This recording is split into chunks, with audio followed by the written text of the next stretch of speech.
Bueno, vamos a asignar la configuración absoluta del compuesto que tenemos ahí. El primer paso es el orden de prioridad a los grupos que están unidos al centro estereogénico.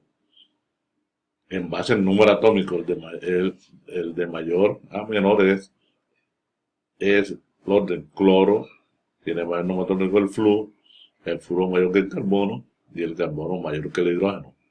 Por lo tanto, el orden de prioridad será cloro 1, flúor 2, carbono 3 e hidrógeno 4. Una vez asignado el orden de prioridad, hay que mirar el compuesto quiral desde el lado opuesto al que ocupa el último grupo en prioridad, tal como indica el siguiente esquema.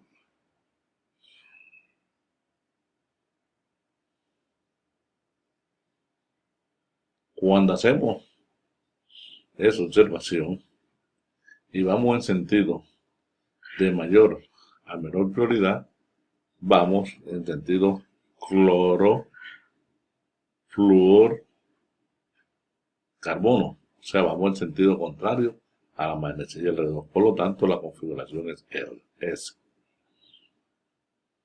El otro compuesto, al hacer lo mismo, vamos en sentido cloro, flúor, carbono, en sentido de la manecilla del reloj. Por lo tanto, la configuración es R. Entonces, esa es la forma como se procede para establecer la configuración R o S de los compuestos.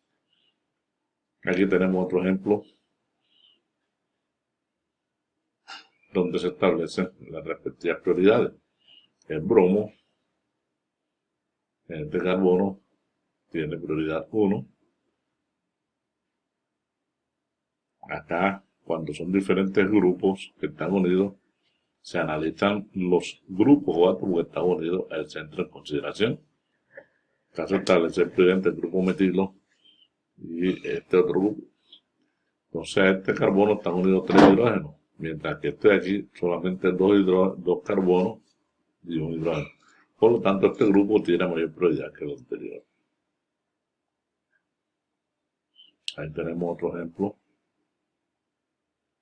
Entonces, al hacer el análisis detallado de los órdenes de prioridad del compuesto de mención, vemos que la configuración del compuesto es R.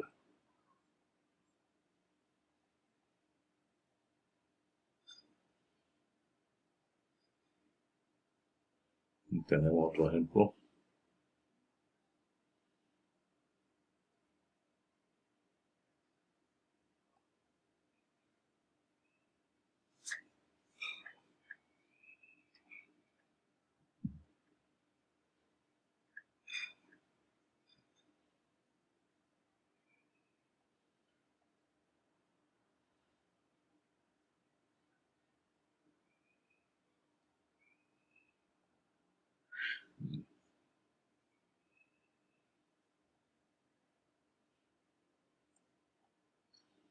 Cuando los átomos que están unidos por enlaces doble o triple se consideran para efectos de prioridad, entonces las reglas nos indican de que hay que duplicar o triplicar.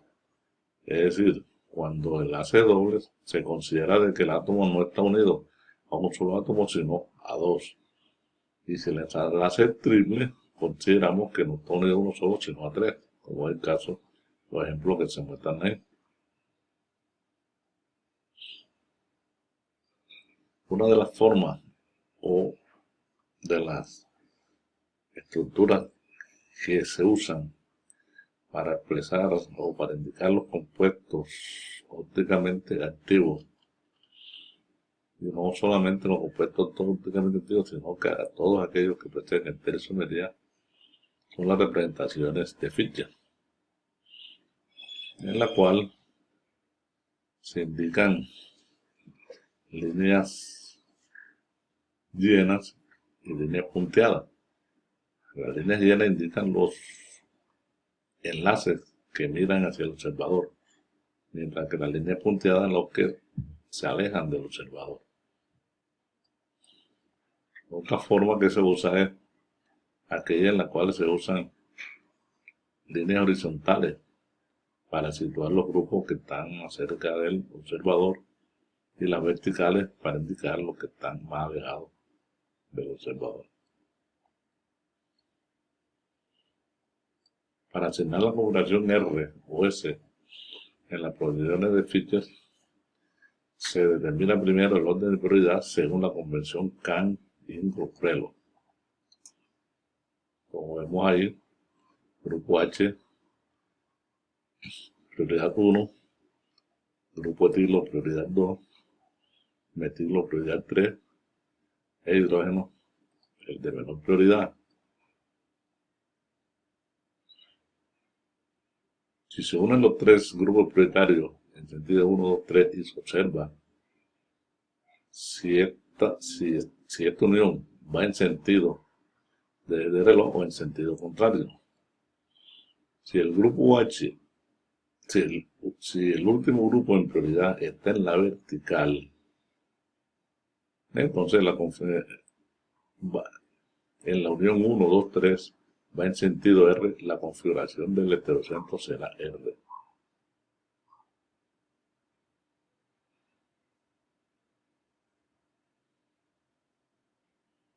Si el grupo en prioridad está en la vertical y la unión 1, 2, 3 va en sentido S, la configuración del heterocentro será S. Ahí tenemos un ejemplo de compuesto de configuración S. Si el último grupo en prioridad está en la horizontal y la unión 1, 2, 3 va en sentido R, la configuración del heterocentro es opuesta, o sea, S. Caso de ese compuesto que presentamos ahí.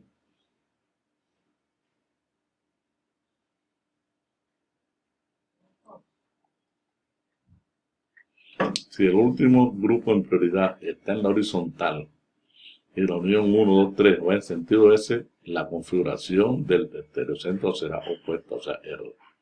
Ejemplo, ese que presentamos ahí.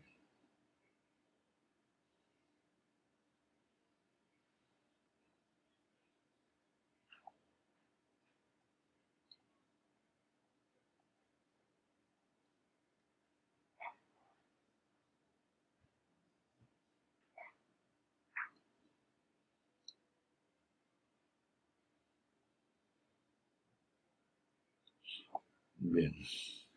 Veamos ahora el concepto de diastereoisómeros y de compuestos mesos. Los diastereoisómeros se definen como estereoisómeros que tienen estructuras que no son imágenes especulares. Esos compuestos presentan propiedades físicas completamente diferentes. Los enantiómeros son estereoisómeros cuyas estructuras sí son imágenes especulares. Esos compuestos tienen iguales propiedades físicas y químicas, pero se diferencian en la orientación de la desviación de la luz polarizada. Uno desvía hacia la derecha, o sea, es electrógiro, mientras que el otro desvía a la izquierda, o sea, es levógiro. Las estructuras meso son compuestos que, a pesar de tener centros heterogéneos, son ópticamente inactivos debido a que poseen plano de simetría.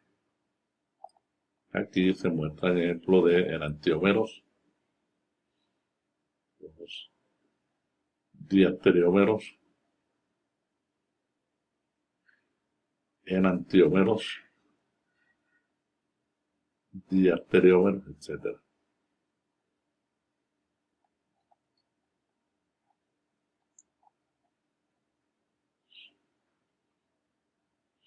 Como decía, los compuestos mesos son estructuras que, a pesar de tener centros heterogéneos, son ópticamente inactivos debido a que poseen plano de simetría.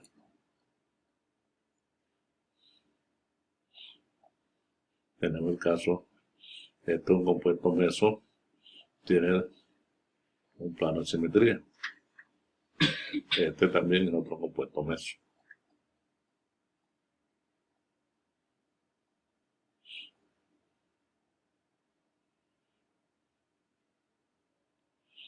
Existe otro tipo de estereoisometría, que es la llamada estereoisometría conformacional. Esa estereoisometría la presentan los compuestos que pueden existir en diferentes conformaciones espaciales. Caso de los bifenilos, como se muestra ahí, donde las estructuras no aparecen en el mismo plano, sino más que todo tratan de estar en un anillo perpendicular al otro.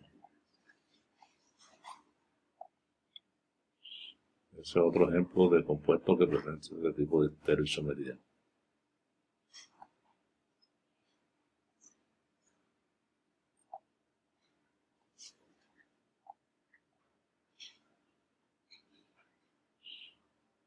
Estos compuestos, los dos anillos, no se pueden mantener en el plano, entonces para evitar las interacciones ellos se doblan y adquieren una estructura angular espacial. Mezcla racémica. Una mezcla racémica es aquella que está constituida por igual número de moles de dos enantiómeros. Estas mezclas son ópticamente inactivas, ya que no desvían el plano de luz polarizada. El proceso a través del cual se separan los componentes de una mezcla racémica recibe el nombre de resolución. La resolución se puede hacer por diferentes métodos.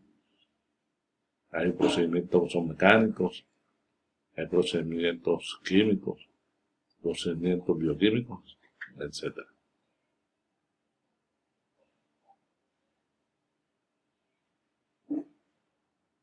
Entonces, hay también procedimientos cromatográficos.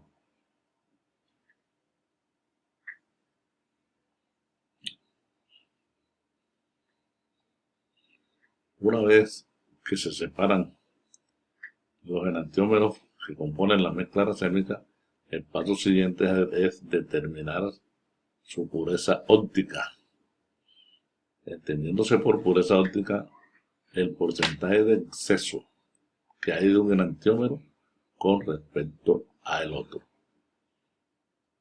Cuando el compuesto aislado presenta una pureza óptica de 100%, entonces ese compuesto está completamente puro.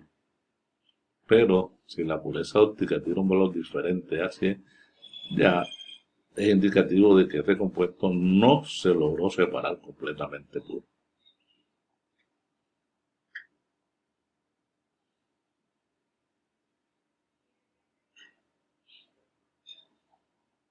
Como les decía, existen diferentes procedimientos de resolución. Caso de la resolución cromatográfica, que se basa en la utilización de técnicas cromatográficas que emplean como fase estacionaria un compuesto quiral.